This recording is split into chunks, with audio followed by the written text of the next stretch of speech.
అనగనగా ఒక రాజు. ఆ రాజు ప్రజలను చక్కగా పాలించేవాడు. సమయం దొరికినప్పుడల్లా రాజ్యం అంతటా పర్యటించేవాడు. అలాగే ఒకరోజు రాజు పర్యటనకు బయల్దేరాడు. ఒక గ్రామంలో పొలిమేరల వద్ద రాజుకు మామిడి మొక్కతో ఒక ముసలివాడు కనిపించాడు. రాజు ఆ వృద్ధుడిని గమనిస్తున్నాడు. అతను మొక్కను నాటుతూ నీరు పోస్తూ ఉన్నాడు. రాజు మనసులో ఒక ఆలోచన మెదిలింది.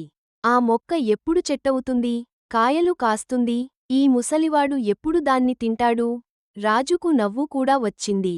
ఆ తాతను చూసి రాజు అడిగాడు, తాతా, నువ్వు ఎంత అమాయకుడివి. ఇది పెద్ద చెట్టవ్వాలంటే చాలా సమయం పడుతుంది. కాయలు కాస్తే దాన్ని తినేవరకు నువ్వు బతికే ఉంటావా?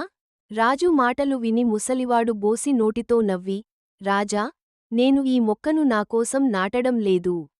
నేను బతికి ఉండనని నాకు తెలుసు.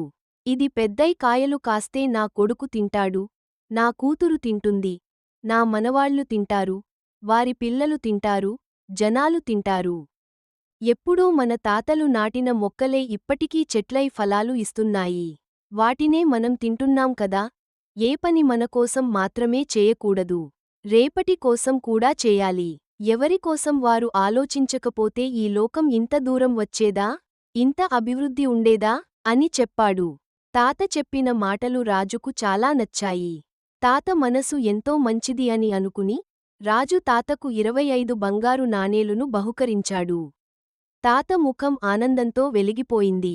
చూసావా రాజా, ఈ మొక్క నాటిన రోజే నాకు కాసులు కాసింది అని ఆనందంతో సాంబరపట్టాడు. అతని సంతోషం చూసి రాజు కూడా ఆనందించాడు.